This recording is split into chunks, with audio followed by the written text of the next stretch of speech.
Hello everyone guys, यदि आपकी as हो गई है 30+ और आप लगाना चाहते हैं सरकारी नौकरी, तो आपको इस वीडियो को पूरा जरूर देखना चाहिए। देखिए, आज के इस वीडियो में हम बात करने वाले हैं 30 साल से ज़्यादा अगर आपकी एज हो गई है तो कौन कौन से वो फॉर्म्स हैं जिनके लिए आप अप्लाई कर पाएंगे सरकारी नौकरी में। तो चलिए हम पूरा वीडियो स्टार्ट करते हैं। तो देखिए, जो सबसे पहली जॉब है वो है आपका सिविल सर्विस एग्जामिनेशन, जिसको आप IAS IPS एग्ज़ाम के नाम से भी जानते हैं और नॉर्मली इसको बोला जाता है यूपीएससी का एग्ज़ाम। तो देखिए, यूपीएससी एग्ज़ाम कंडक्ट कराती है, एग्ज़ाम का नाम है सिविल सर्विस एग्जामिनेशन। तो आप इस एग्ज़ाम के द्वारा क्या है IAS IPS ऑफिसर क्या है बन सकते हैं।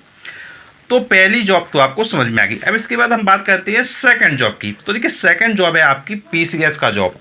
अब देखिए, PCS की जो जॉब होती है वो स्टेट के द्वारा निकाली जाती है।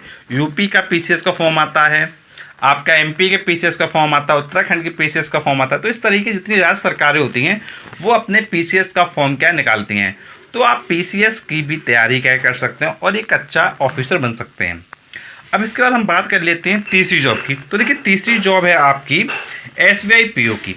आप क्या है SBI PO का भी फॉर्म भर सकते हैं और SBI PO की वैकेंसी आप मान के चलिए कि भाई लगभग हर साल आती है। तो आप SBI PO के पद पर भी क्या नियुक्त हो सकते हैं, जिसको आप जानते हैं प्रोबेशनरी ऑफिसर के नाम से। तो आप SBI PO का फॉर्म भी क्या है भर सकते हैं। इसके बाद हम बात कर लेते हैं फोर्थ वैकेंसी की। तो वो आपका होता है बैंक PO का। अब देखिए, जिस तरीके से SBI PO की वैकेंसी आती है उसी तरीके से IBPS की तरफ से IBPS PO की वैकेंसी निकाली जाती है। तो आप वहाँ से क्या बैंक में PO के पद पर भी क्या है ज्वाइन कर सकते हैं। अब इसके बाद बात करते हैं हम फिफ्थ जॉब की। तो देखिए, फिफ्थ जॉब है आपकी TGT टीचर। आप क्या है TGT टीचर बन सकते हैं। इसके लिए आपको केवल क्या है BEd वगैरह करना पड़ेगा और आप TGT टीचर के लिए क्या है अप्लाई कर पाएंगे। अब इसका नेक्स्ट जॉब है आपकी, वो है प्रोफेसर की जॉब। देखिए, आप क्या कर सकते हैं, आप प्रोफेसर की जॉब के लिए भी अप्लाई कर सकते हैं। अब प्रोफेसर की जॉब के लिए आपको क्या है नेट का एग्जाम देना पड़ेगा। अगर आप नेट एग्जाम क्वालिफाई कर लेते हैं तो भाई आप एसोसिएट प्रोफेसर बन जाते हैं। उसके बाद आपको PhD वगैरह करना पड़ेगा, तो आप क्या है मेन प्रोफेसर बन जाते हैं। अब इसके बाद हम बात कर लेते हैं नेक्स्ट जॉब की, job number 7, that is scientist. तो आप क्या है साइंटिस्ट की जॉब के लिए भी अप्लाई कर सकते हैं। अब इसके बाद हम बात कर लेते हैं नेक्स्ट जॉब, जो है आपकी RBI ग्रेड बी ऑफिसर। आप RBI ग्रेड बी ऑफिसर के लिए भी अप्लाई कर सकते हैं। RBI ग्रेड बी ऑफिसर की वैकेंसी आती है, उसके लिए भी आप अप्लाई क्या है कर पाएंगे। अब इसके बाद जो नेक्स्ट जॉब है वो है job number 9, that is PGT teacher. आप क्या कर सकते हैं, आप PGT टीचर के लिए भी अप्लाई कर सकते हैं।